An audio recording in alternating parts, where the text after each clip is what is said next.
This overview is based off the book Leading with Trust on Outform Solution Tree and will be led by author Sue Stevenson, who's joined by colleague Ardith Stas. Welcome, Sue and Ardith. Well, thank you, Alex. Sue, you wrote Leading with Trust. There it is. Oh, there it is. Yes, yes. So you wrote Leading with Trust for school teams. What led you to believe that this topic was important to building strong school teams? Well, first of all, I'm glad to see that your book is so well used. Thanks, Ardith.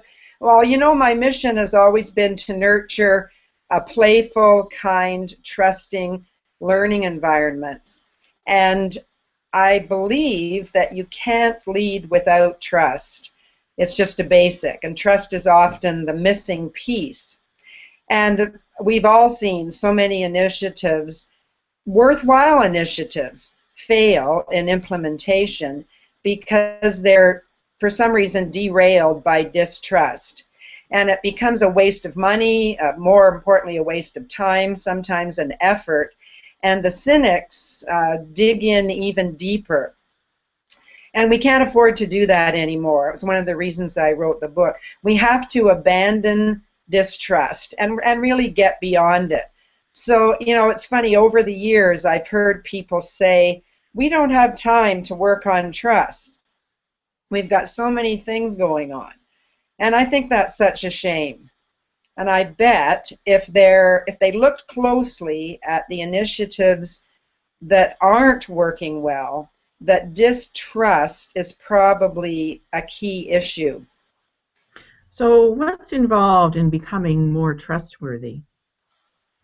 Wow.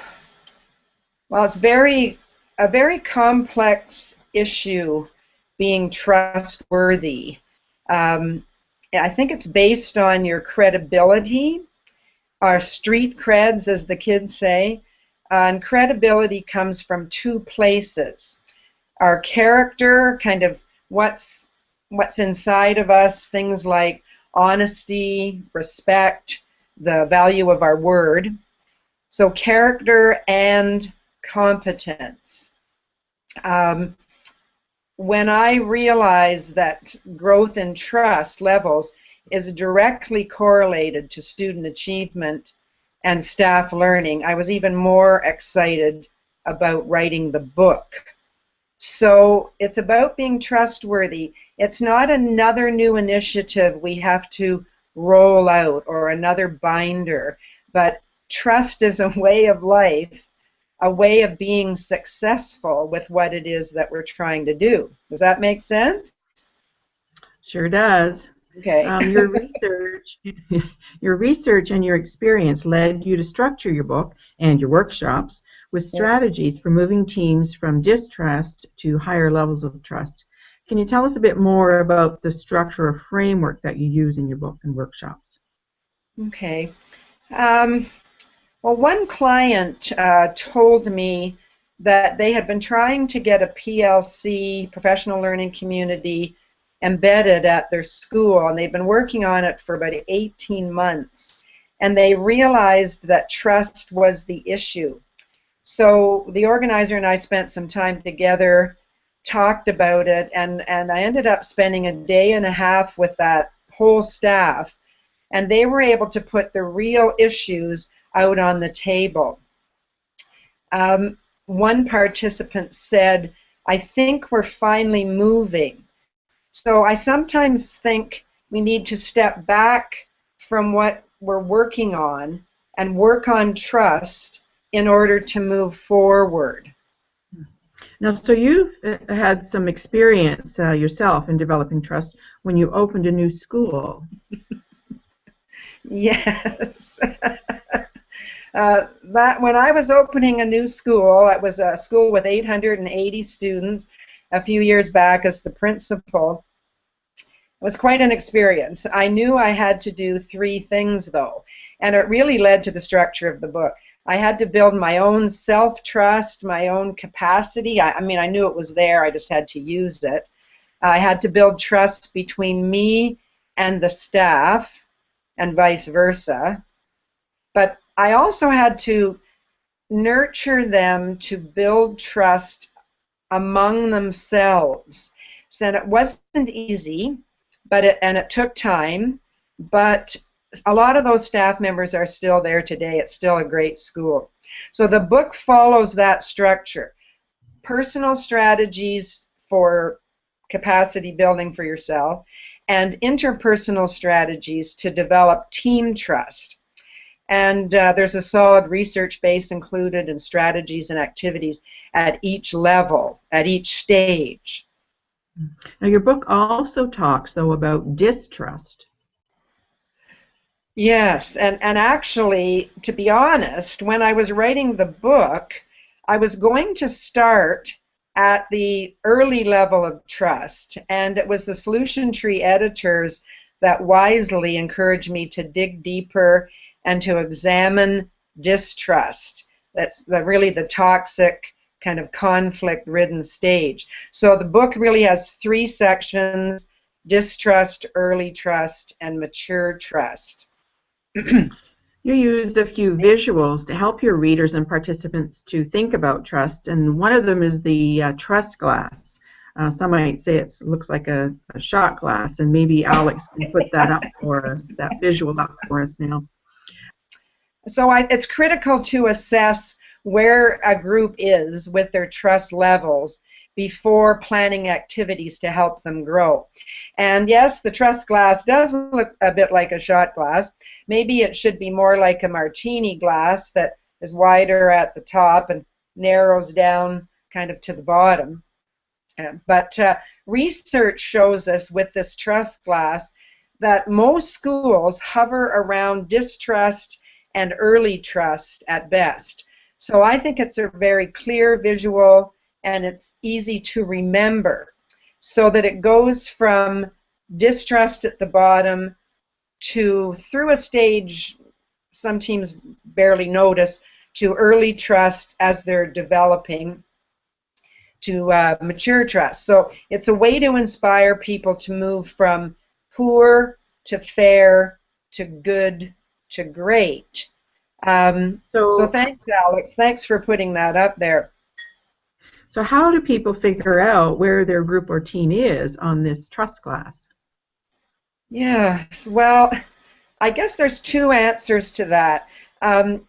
For a group just starting out looking at this, or if there's a lot of distrust, then they already know it, early baseline data can be collected just by something simple like giving people post-it notes and asking them to vote where their heart tells them the trust is in this group, and they put -1, 0, +1, +2, +3 on those post-it notes.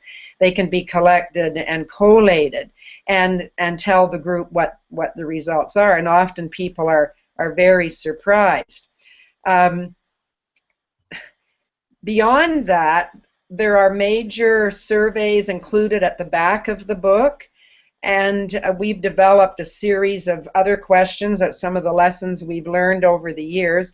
But we have found SurveyMonkey to be a really useful tool for people to give anonymous feedback. If there's distrust, you have to start with anonymous feedback, and you have to be careful in how you ask those questions, because they don't trust you. So, for instance, in a small group I've been working with recently, a lot of conflict and a lot of toxic feelings. They were at -1. We structured a series of activities, and over a couple of months, this group of 5 people have moved up the trust glass, and they say they're starting to feel more like a team, and there's less conflict. So that's one way you could do it. As you've given some examples, your book is loaded with activities or strategies to help groups in building trust. Can you give us some examples of these, the ones that you teach in workshops, so that participants can use them to change the level of trust in their team or group? Sure. I think, and I was a staff developer for many years with 2 different school boards, and I think it's common that too often as staff developers or staff learning specialists that we jump into a situation with activities that assume a higher level of trust. For instance, we might try to get a meaningful discussion going on a vision or a mission for the staff, and people don't even trust each other. So it's not going to work because there isn't enough trust. So problems are really either tame or wicked. Tame ones have easy answers and protocols we all know, and wicked ones are far more complex and have no simple answer. And trust issues are really wicked issues. So this book is really loaded with strategies, and we'll be able to outline them in future Google Hangouts, strategies at each level of trust. And I would say right now, at this point, it boils down to building relationships and developing people and getting the issues out on the table and listening to people and making schools better for kids. I guess even finding the courage to make trust discussable, just doing that would make a huge step. Sue, in the couple of minutes that we've got left, can you give us some examples of groups or teams that you've worked with or that you know have used some of your book's approaches to successfully increase the level of trust in their team? Okay. Well, it really runs the whole gamut. We were surprised to learn that often admin teams, the principal and the assistant principals, often that small group have low trust issues, and we've often worked with admin teams. It covers everything from superintendent teams, teacher leaders, especially useful with instructional coaches because they have to get the trust of their mentee, and of course whole school staffs, including the support staff and the academic staff. So these workshops, keynotes, book clubs, and Google Hangouts like this get the message out there. Does that give you an idea a bit more? Really wide range, eh? So on December the 2nd in our Hangout, we're going to dig deeper into those 10 steps to build trust. And then we have December the 9th planned to talk about some of the lessons learned, sometimes the hard way. Yeah, sometimes the hard way. So we'll look forward to seeing you then.